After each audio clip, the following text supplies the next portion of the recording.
আর আমার বাংলা নিয়ে আমি অয়ন। প্রথমেই যে খবরের দিকে চোখ রাখবো, আজকে দিনভর যার মন্তব্য নিয়ে নিউজ 18 বাংলা আপনাদের সামনে তুলে ধরেছে বিতর্ক রাজনৈতিক চাপানুতর সুরজিৎ সাহা।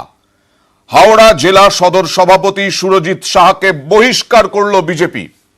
আজই নিউজ 18 বাংলায় শুভেন্দু অধিকারীর বিরুদ্ধে বিস্ফোরক অভিযোগ তোলেন সুরজিৎ।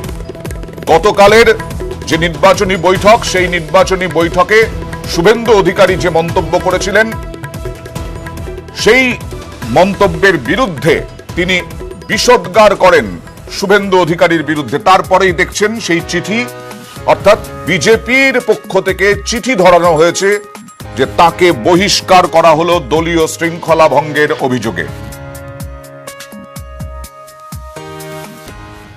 শুভেন্দুবাবু এই প্রশ্নটা তুললেন, তখন জেলার সাধারণ সম্পাদক সংগঠন উপস্থিত ছিলেন, জেলা রাজ্যের সভাপতি উপস্থিত ছিলেন। ওনারা কেন এই প্রশ্নটা করলেন না যে শুভেন্দুবাবু আপনি যার কথা বলছেন তার নামটা ডাইরেক্ট তুলুন আর তাকে পার্টি থেকে আগে বহিষ্কার করা হোক। সুরজিৎ সাহা প্রশ্নের উত্তর চাইলে তাকে বহিষ্কার করা হবে, কিন্তু যাকে আপনি নিজে বলছেন শুভেন্দুবাবু যে তৃণমূলের সঙ্গে জোট সাজস আছে, তাকে কেন পার্টি থেকে সাসপেন্ড করা হবে না? আমি এই প্রশ্নটা আগে মাননীয় রাজ্য সভাপতি, সংগঠন সাধারণ সম্পাদক অমিতাভ বাবু এবং শুভেন্দু বাবুর কাছে জানতে চাই। বারবার সুরজিৎ সাহা অভিযোগ করেছেন বিষোদ্গারের সময় যে তৃণমূলের বি টিম হয়ে গেছে বিজেপি। রথীন চক্রবর্তীকেও এক হাত নিলেন তিনি। পরিষ্কার হিসেবে দলের গৌরাঙ্গ ভট্টাচার্যের মতন নেতা রয়েছে, রবীন ভট্টাচার্যের মতন নেতা রয়েছে, দলে উমেশ রায়ের মতন নেতা রয়েছে, সঞ্জয় সিং এর মতন নেতা রয়েছে, দেবাঞ্জল চ্যাটার্জির মতন নেতা রয়েছে, এত পুরনো নেতা রয়েছে।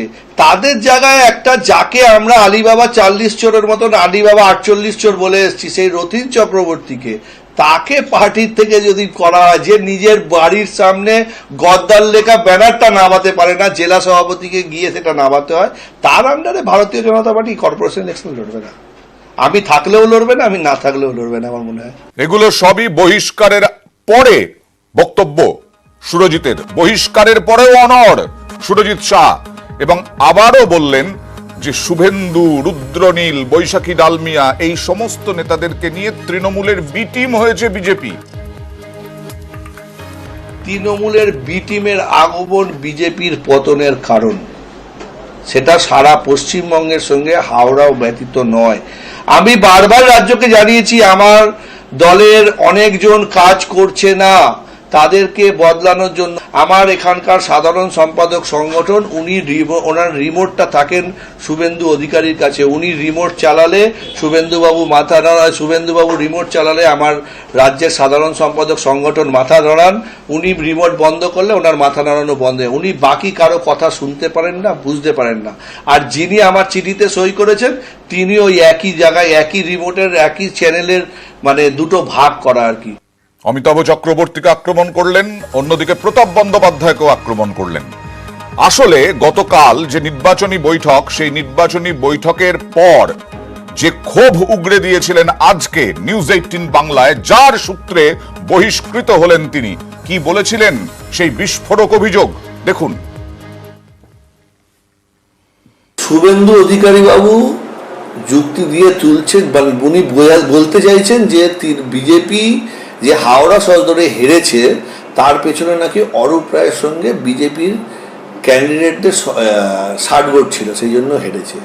আমি শুভেন্দুবাবুর কাছে আপনাদের মধ্যে দিয়ে প্রশ্ন রাখতে চাই, আপনি তো 6 মাস আগে ভারতীয় জনতা পার্টিতে এসছেন, আর আপনার থেকে ভারতীয় জনতা পার্টির কর্মীরা সার্টিফিকেট নেবে না কে কত বড় বিজেপি। আপনাকে প্রমাণ করতে হবে আপনি কত বড় সৎ। আপনাকে দেখা গেছে নারদার কাণ্ডে টাকা হাতে নিতে, ভারতীয় জনতা পার্টির কোনো হাওড়া জেলার কমিটিকে টাকা নেওয়ার জন্য দেখতে পাওয়া যায়নি।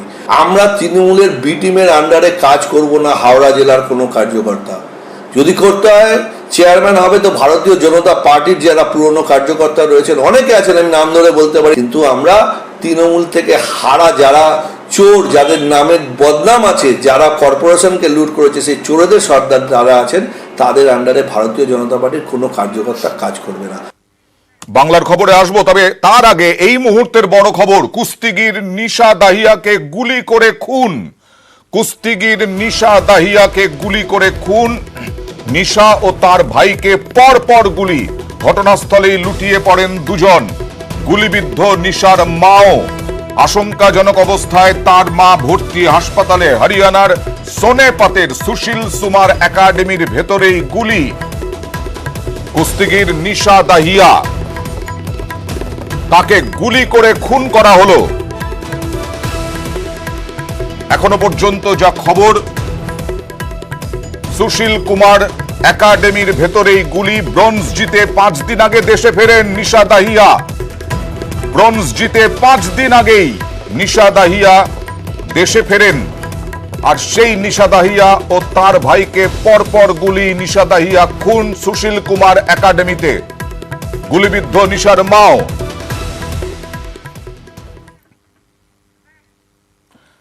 এবার চলে আসছি বাংলার খবরে। শুভেন্দু অধিকারীকে নন্দীগ্রাম থেকে উচ্ছেদ করার চ্যালেঞ্জ ছুঁড়লেন রাজ্য সাধারণ সম্পাদক তৃণমূলের কুণাল ঘোষ। এইসব মানুষ নরকের কীট। শুভেন্দু অধিকারী, তুমি যদি এক বাপের বেটা হও, নন্দীগ্রাম থেকে তোমায় আমরা উচ্ছেদ করে ছাড়বো। শুভেন্দু হটাও। এদিন নন্দীগ্রামে কর্মসূচি ছিল শুভেন্দু অধিকারীর। সেখান থেকে বিজেপি নেতা কর্মীদের বিরুদ্ধে ভুয়ো মামলা দেওয়ার অভিযোগে সরব হন শুভেন্দু অধিকারী। আমি সব সার্টিফাইড কপি তুলেছি এবং সমস্ত কেসের রেকর্ড বের করেছি। প্রায় 400-র বেশি লোক অ্যারেস্ট হয়েছে, জামিন নিয়েছে, মিথ্যাভাবে পিসিও নিয়েছে। আমার সব তথ্য জমা হয়ে গেছে। আমি ডিসেম্বর মাসে সবগুলো কেস নিয়ে পাবলিক ইন্টারেস্ট লিটিগেশন করব, যাতে পোস্ট পোল ভায়োলেন্সে যেমন সিবিআই তদন্ত করছে, নন্দীগ্রাম থানায় যত মিথ্যা মামলা এরা করেছে তার পুরোটা সিটের আন্ডারে বা সিবিআই আন্ডারে ইনভেস্টিগেশন। এবার সেই মর্মান্তিক খবরের দিকে নজর রাখবো। কৃষ্ণনগরে রাতভর অবরোধ, অবরোধের ফাঁসে অ্যাম্বুলেন্স। অভিযোগ, অ্যাম্বুলেন্সেই বেঘোরে মৃত্যু হয় শিশুর। মালদা থেকে এসএসকেএমে আনা হচ্ছিল বছর 7-এর সাকিবুলকে। মাঝপথেই সব শেষ।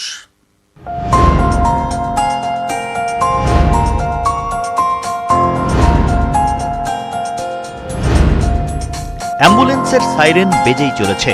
শিশুর নাকে অক্সিজেনের নল, শরীরে স্যালাইনের সূঁচ।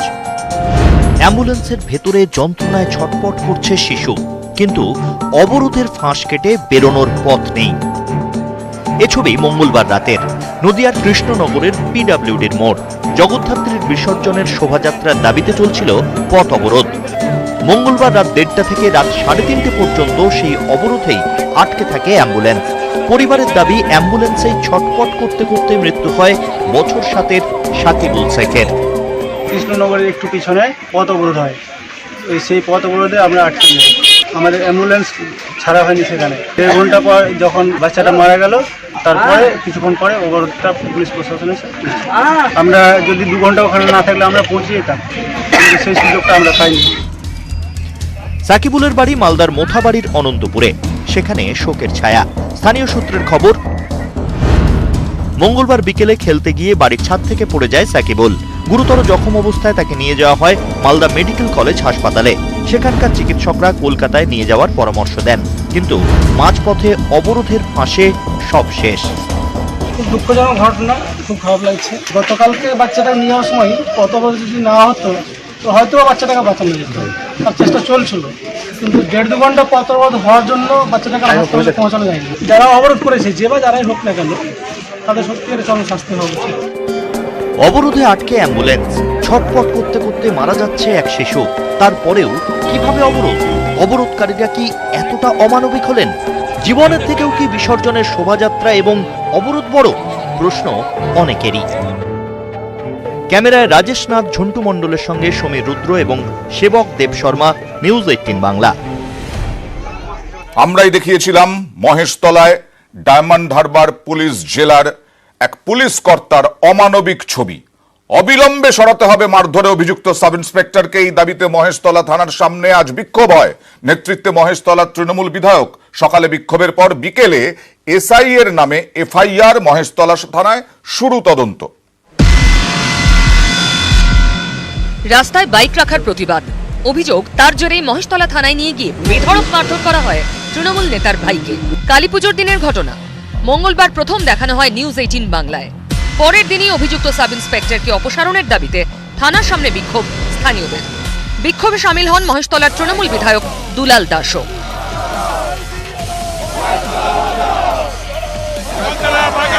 আইসিকে সরাতে হবে এবং যে অফিসার এই ঘটনাটা ঘটিয়েছেন তাকে সরাতে হবে বা সাসপেন্ড করতে হবে। এই ধরনের মার এটা মনুষ্য সমাজে চলে না, এরা পিশাচ। সকালে বিক্ষোভ, বিকেলে অভিযুক্ত এসআই এর নামে এফআইআর মহেশতলা থানায়। এদিকে এখনো হাসপাতালে ভর্তি আহত সুমন্ত বেরা। এক্সরেতে ধরা পড়েছে তার শরীরের একাধিক হাড় ভেঙেছে, অথচ তার বিরুদ্ধে এফআইআর করেছে পুলিশ। 8টি ধারায় মামলা, 4টি জামিন অযোগ্য। খুনের চেষ্টা এবং সরকারি কাজে বাধা দেওয়ার মতো গুরুতর অভিযোগ আনা হয় আক্রান্ত সুমন্তর বিরুদ্ধে, যদিও আদালতে এর একটিও ধোপে টেকেনি। বিচারক জামিন দিয়েছেন সুমন্তকে। যে সেকশনসে কেস করা হয়েছিল তার সপক্ষে কোনো মেডিকেল পেপারসই নেই। টোটালি একটা কনকক্টেড স্টোরিকে বেস করে একটা মামলা ফাইল করেছে to hide his illegal act. এগুলো সম্পূর্ণ সাজানো ঘটনা। জজ তো ওই শারীরিক কন্ডিশন দেখে সঙ্গে সঙ্গে বলছে পাশবিক অত্যাচার হয়েছে, একে এক্ষুনি বেল দিতে হবে, হসপিটালাইজ করতে হবে। আমরা রয়েছে এই মুহূর্তে মহেশতলা থানার সামনে। সেখানে থানার যে দেওয়াল রয়েছে সেই মহেশতলা থানার দেওয়ালের আগে একাধিক পোস্টার সেখানে সাঁটানো হয়েছে। এসআই এবং মহেশতলা থানার আধিকারিকদের নামে এদিন পুলিশ সুপারের কাছে অভিযোগ জানায় আহতের পরিবার। পুলিশ সুপার যদিও অভিযুক্ত এসআই এর পাশেই দাঁড়িয়েছেন। আজকে আমরা একটা অভিযোগ পেয়েছি যে ওর নাকি এরকম ইনজুরি আছে, ভর্তি আছে। অভিযোগ আমরা খতিয়ে দেখবো, যদি অভিযোগের সত্যতা দেখে সেটা যেরকম অ্যাকর্ডিং টু ল সেটা আমরা ব্যবস্থা নেব। গত রবিবার রাতে এক্সাইডের মোড়ে এক যুবককে রাস্তায় ফেলে মারধর করেন সিভিক ভলান্টিয়ার। এ নিয়ে জোর বিতর্ক তৈরি হয়। এরপরেই মহেশতলার ঘটনা নিয়ে নয়া বিতর্ক। মহেশতলা থেকে ক্যামেরায় লালটু ঘোষের সঙ্গে ভেঙ্কটেশ্বর লাহিড়ী, নিউজ 18 বাংলা। এবার চলে যাব দাসপুরে। কথা দিয়েছিলেন সাংসদ দেব, পান্তিপিসির ভেঙে যাওয়া ঘর নতুন করে তৈরি করে দেবেন। অভিযোগ, সেই প্রতিশ্রুতি আজও পূরণ হয়নি। এখন প্রাইমারি স্কুলের একতলায় কোন রকমের জীবন কাটে দাসপুরের শিখা চক্রবর্তীর। তার ভরসা অবশ্য দেবী। শীতে মাথার উপর ছাদ নেই, স্কুলেই দিন কাটছে দাসপুরের সোনাময়ী গ্রামের শিখা চক্রবর্তীর। এলাকায় পান্তিপিসি নামে পরিচিত একা মানুষ। ঝড় বৃষ্টিতে ভেঙে যায় তার মাটির বাড়ি। সোশ্যাল মিডিয়ায় বেহাল বাড়ির ছবি দেখে সাহায্যের হাত বাড়িয়ে দেন ঘাটালের সাংসদ দেব। 8 মাস আগে তার প্রতিনিধি হিসেবে স্থানীয় তৃণমূল নেতা রামাপদ মান্না গিয়ে শিখাকে জানান বাড়ি তৈরির খরচ দেবেন দেব। সেই কাজও শুরু হয়, কিন্তু অভিযোগ টাকার অভাবে মাঝপথেই বন্ধ হয়ে যায় কাজ। রাম মান্না হচ্ছে ঘর করে দিবে বলে, সেও তো দেয়নি। 1 মাস পরে বলে দিয়ে 2-3 মাস হয়ে গেল, তার আর ধরা ছোঁয়া নেই। আমি চাইছি যেন দেব যেন এটা দেখে যেন আমার ঘরটা যেন আমার করে দেয়, আমি যেন ঘরে ঢুকতে পারি, এইটাই আমি আশা রাখছি। শিখার অভিযোগ দেব টাকা দিয়েছেন, কিন্তু তারপরেও কাজ হয়নি। স্থানীয় তৃণমূল নেতার গড়িমসিতে এলাকার একটি স্কুলেই এখন তাঁর ঠাঁই। এইভাবে হলে পরে এর বাড়িটা কিভাবে হবে? উনি একটা সরকারি প্রতিষ্ঠানের মধ্যে নিচেই বসবাস করছেন এই ঠান্ডার সময়, উনি থাকবেনটা কি করে? বাড়িটা যে ভাঙা হয়ে গেল, কিন্তু বাড়িটা তো তাড়াতাড়ি করে দেওয়ার দরকার। স্কুলে আছে, স্কুল এবার খুলবে, কিন্তু কোথায় যাবে সে? যে উদ্যোগ নিয়ে দেব করেছিল সেটা যেন ভালোভাবে তাড়াতাড়ি সুষ্ঠুভাবে যেন একটা বাড়িটা ঠিক করে দেওয়া হয়। ডিএম থেকে যেটা ওনার বাড়ির জন্য 1,30,000 টাকা দেওয়া হয়েছিল, সেটার ফার্স্ট ফেজের টাকাটা ঢুকেছিল। এই ছুটির জন্য সেকেন্ড ফেজের টাকাটা ঢুকেনি। ওটা আশা করছি এই সপ্তাহে ঢুকে যাবে, হয়ে গেলে বাড়িটা কমপ্লিট হয়ে যাবে। ওটা করে দেবো, আর দিন 15 খুব বেশি হলে লাগবে, দিন 15-এর মধ্যে ছাদটা রেডি করে দেবো। এখনো দেবের দিকেই তাকিয়ে দাসপুরের পান্তিপিসি। তার বিশ্বাস এখনকার পরিস্থিতির কথা জানলে দেব নিশ্চয়ই ব্যবস্থা নেবেন। পশ্চিম মেদিনীপুর থেকে Sukanta Chakraborty, news 18 Bangla. SRMB reality কিনলে আপনিও জিততে পারেন 5 লাখ টাকার সোনার গয়না আর প্রতি সপ্তাহে গোল্ড ভাউচারও। এসআরএমবি রিয়েলিটি সুবর্ণ সুযোগ উৎসব, বাড়ি সাজান, আপনিও সাজুন। নিউজ ফ্ল্যাশ নিবেদন করছে সফেদ ডিটারজেন্ট পাউডার। এবার সফেদের লাকি প্যাকে বেনারসি শাড়ি ফ্রি। স্ট্রং মানে জানা আছে মাইথান, স্ট্রং মানে মাইথান নির্মাণের মানদণ্ড।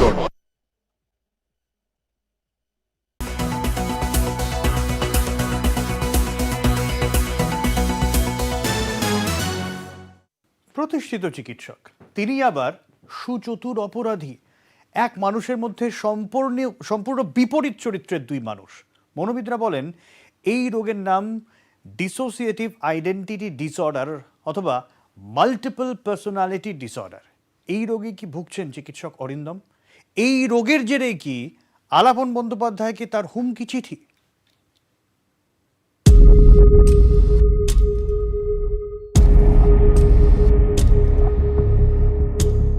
অপরাধের জন্ম দেয় সমাজ, দুষ্কৃতী শুধু অপরাধটা করে।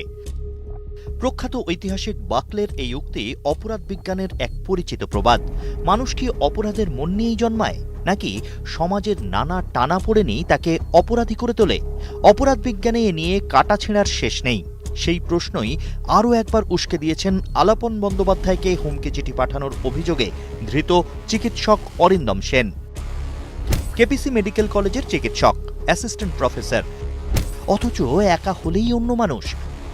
মনের মধ্যে তখন অপরাধের ছক, প্রতিহিংসার আগুন। একজন মানুষের এরকম বিপরীতধর্মী দুই চরিত্রের তল খুঁজে পাচ্ছেন না অনেকেই, কিছুতেই হিসেব মেলাতে পারছেন না।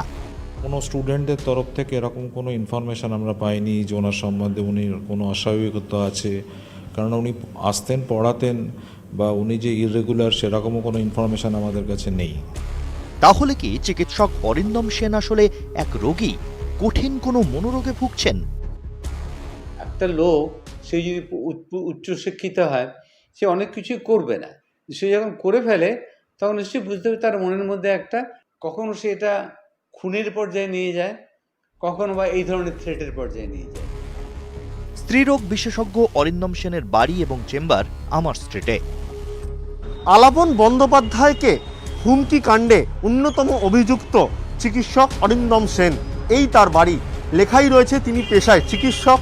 প্রতিবেশীরা জানাচ্ছেন তিনি সেরমভাবে কারোর সঙ্গে যোগাযোগ রাখতেন না।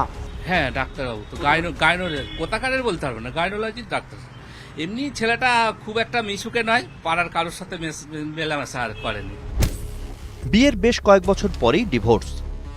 বাবা মা মারা গেছেন অনেক দিন। একাকিত্ব থেকেই কি মনে অবসাদের বাসা? সেই অবসাদ থেকেই কি কঠিন মনোরোগ, যার জেরে অপরাধ? নাকি জীবনে কোনো বড় ধাক্কাই বদলে দিয়েছে চিকিৎসককে? তার জেরেই কি এক মানুষের মধ্যে আরেক মানুষের জন্ম হয়েছে? পুরনো মেডিকেল রিপোর্ট দেখে এসবেরই উত্তর খুঁজে বের করার চেষ্টা চালাচ্ছেন তদন্তকারীরা। প্রয়োজনে মনোচিকিৎসকেরও সাহায্য নেওয়া হতে পারে। নিউজ 18 বাংলা। বিধানসভার খবরে নজর রাখা যাক। 4 বিধায়ক আজ শপথ নিলেন, কিন্তু ফাঁকা, বিরোধী শূন্য বিধানসভা। আর এই বিরোধী শূন্য বিধানসভা দেখেই সুর চড়ালেন মুখ্যমন্ত্রী মমতা বন্দ্যোপাধ্যায়। পাল্টা আক্রমণ বিজেপিরও। বিরোধী দলকে আমার কিছু বলার নেই, শুধু বলি শুভ বিজয়া, শুভ দীপাবলি, শুভ ছট পুজো, শুভ অহংকার।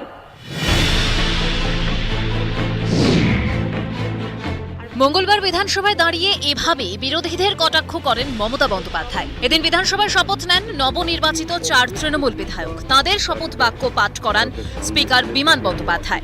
আমি শোভনদেব চট্টোপাধ্যায়, পশ্চিমবঙ্গ বিধানসভার সদস্য নির্বাচিত হইয়া। বিধায়কেরা যখন শপথ নিচ্ছেন তখন বিরোধী বেঞ্চ কার্যত শূন্য। আসনে নেই একজনও বিজেপি বিধায়ক। ভাষণ দিতে উঠেই সুর চড়ান মুখ্যমন্ত্রী। গণতন্ত্রে এটাই রীতি, কেড়ে গেলেও যারা নির্বাচিত হয়েছে তাদের কনগ্রাচুলেট করার কথা, কিন্তু কেন তারা অ্যাবসেন্ট তারা নিজেরাই জানে। যখন মর্জি আসেন, যখন মর্জি আসেন না। অ্যাসেম্বলিটাকে অ্যাসেম্বলি বলে মনেই করেন না।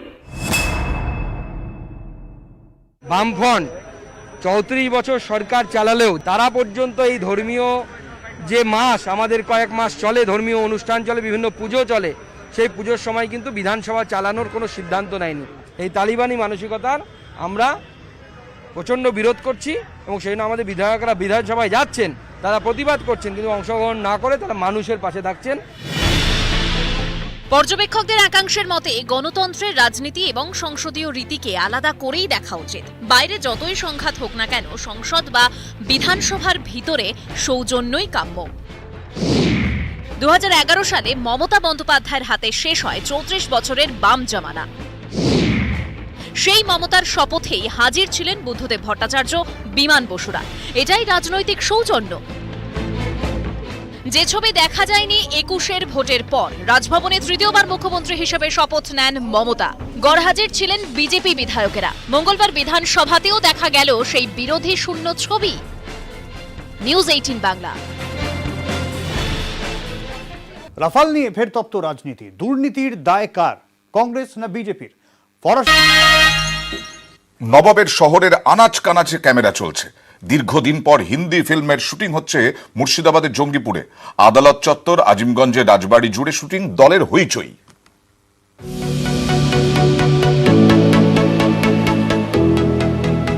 মুর্শিদাবাদের জঙ্গিপুরে শুটিং চলছে হিন্দি ফিল্ম, নাম দ্য জঙ্গিপুর ট্রায়াল। 1 মাস ধরে শুটিং চলছে জঙ্গিপুর জেলা আদালত, বিভিন্ন গ্রাম, আজিমগঞ্জের বরকুঠি রাজবাড়িতে। দীর্ঘদিন পর এই ফিল্মের হাত ধরে অভিনয়ে ফিরেছেন বীরভূমের সাংসদ শতাব্দী রায়। হ্যাঁ, খুব ভালো লাগছে। অনেকদিন পর ভালো লাগার মতন একটা ছবি অফার এসছে এবং সেটা করে আমার মনে হচ্ছে অনেকদিন পর ফ্রেশ হয়ে কাজ করতে পারছি। এই ছবিটা রিলিজ হলে জঙ্গিপুরটাও আর একটা, মানে যেমন হয় না যে জামতারা, লোকে জানতোই না কি জামতারা জেনেছে। আমার ধারণা এই সৌন্দর্য এবং জঙ্গিপুর নামটাও, যেহেতু এটা হিন্দি ছবি, অনেকভাবে মানুষের কাছে পৌঁছবে। ফিল্মে অভিনয় করছেন কবির বেদি, জাভেদ জাফরি, রাজেশ খাট্টার সহ মুম্বাইয়ের একাধিক শিল্পী। মন্ত্রীর মেয়ের ভূমিকায় শতাব্দীর মেয়ে শামিয়ানা। এই ফিল্মেই অভিনয় হাতে খড়ি। আমার এখানে খুব ভালো লাগছে। হ্যাঁ, মায়ের কাছ থেকেই শিখেছি, হালকা হালকা হেল্প করছে আমার। 1990 সালে জঙ্গিপুরের একটি খুনের ঘটনাকে কেন্দ্র করে এগিয়েছে চিত্রনাট্য। 31 বছর পর সেই কেস রিওপেন হচ্ছে। শুটিংয়ে জঙ্গিপুরে মানুষের সহযোগিতায় মুগ্ধ ফিল্মের কলাকুশলীরা। অসুবিধা করেও আমরা এই জায়গাটায় শুটিং করার চেষ্টা করছি, যাতে মানুষ বাংলার একটা অন্যরকম চেহারাকে দেখতে পায়। করোনার হতাশা কাটিয়ে ফের নতুন ভোর, ছন্দে ফিরছে জীবন, হাল ফিরছে শিল্পের। দ্য জঙ্গিপুর ট্রায়াল নতুন করে চেনাবে নবাবের শহরকে। আশাবাদী মুর্শিদাবাদ জেলা চেম্বার অব কমার্স। ক্যামেরায় গৌতম রায়ের সঙ্গে প্রণব বন্দ্যোপাধ্যায়, নিউজ 18 বাংলা। প্রতিষ্ঠিত চিকিৎসক, তিনি আবার সুচতুর অপরাধী। এক মানুষের মধ্যে সম্পূর্ণ বিপরীত চরিত্রের দুই মানুষ। মনোবিদরা বলেন এই রোগের নাম ডিসোসিয়েটিভ আইডেন্টিটি ডিসঅর্ডার অথবা মাল্টিপল পার্সোনালিটি ডিসঅর্ডার। এই রোগে কি ভুগছেন চিকিৎসক অরিন্দম? এই রোগের জেরে কি আলাপন বন্দ্যোপাধ্যায়কে তার হুমকি চিঠি?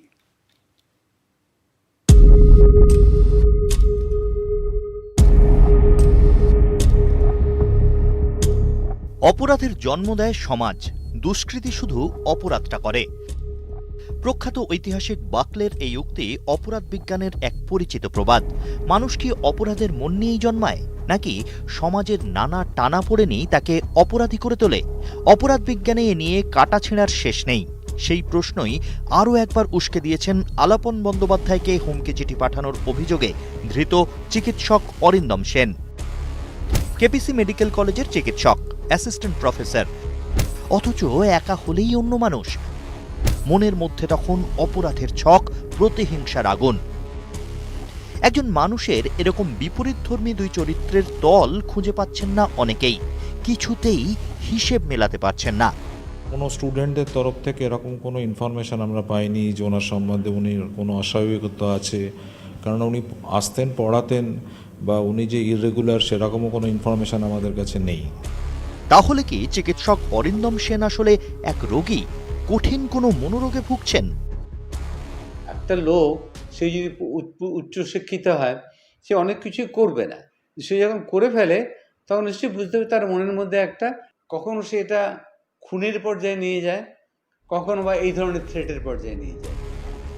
স্ত্রীরোগ বিশেষজ্ঞ অরিন্দম সেনের বাড়ি এবং চেম্বার আমার স্ট্রিটে।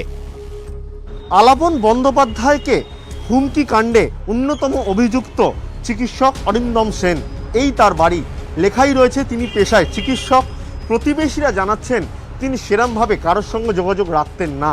হ্যাঁ ডাক্তারবাবু তো গাইনোরের কোথাকারের বলতে পারবো না, গাইনোলজির ডাক্তার। এমনি ছেলেটা খুব একটা মিশুকে নয়, পাড়ার কারোর সাথে মেলামেশা আর করেনি। বিয়ের বেশ কয়েক বছর পরেই ডিভোর্স। বাবা মা মারা গেছেন অনেক দিন। একাকিত্ব থেকেই কি মনে অবসাদের বাসা? সেই অবসাদ থেকেই কি কঠিন মনোরোগ, যার জেরে অপরাধ? নাকি জীবনে কোনো বড় ধাক্কাই বদলে দিয়েছে চিকিৎসককে? তার জেরেই কি এক মানুষের মধ্যে আরেক মানুষের জন্ম হয়েছে? পুরনো মেডিকেল রিপোর্ট দেখে এসবেরই উত্তর খুঁজে বের করার চেষ্টা চালাচ্ছেন তদন্তকারীরা। প্রয়োজনে মনোচিকিৎসকেরও সাহায্য নেওয়া হতে পারে। নিউজ 18 বাংলা। বিধানসভার খবরে নজর রাখা যাক। 4 বিধায়ক আজ শপথ তো নিলেন, কিন্তু ফাঁকা বিরোধী শূন্য বিধানসভা।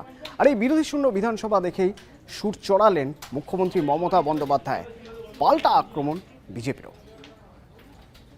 বিরোধী দলকে আমার কিছু বলা নেই, শুধু বলি শুভ বিজয়া, শুভ দীপাবলি, শুভ ছট পুজো, শুভ অহংকার।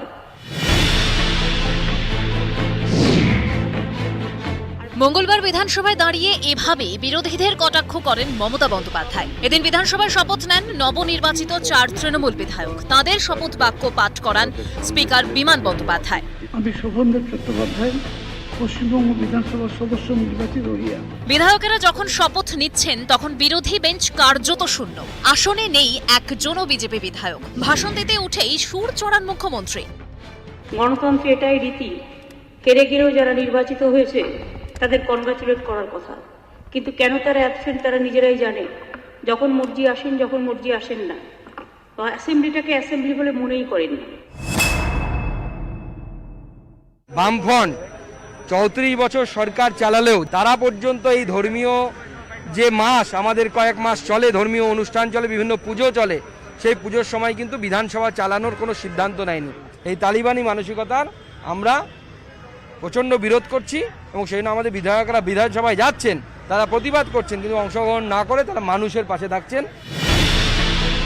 পর্যবেক্ষকদের একাংশের মতে গণতন্ত্রের রাজনীতি এবং সংসদীয় রীতিকে আলাদা করেই দেখা উচিত। বাইরে যতই সংঘাত হোক না কেন, সংসদ বা বিধানসভার ভিতরে সৌজন্যই কাম্য। 2011 সালে মমতা বন্দ্যোপাধ্যায়ের হাতে শেষ হয় 34 বছরের বাম জমানা। সেই মমতার শপথেই হাজির ছিলেন বুদ্ধদেব ভট্টাচার্য, বিমান বসুরা। এটাই রাজনৈতিক সৌজন্য।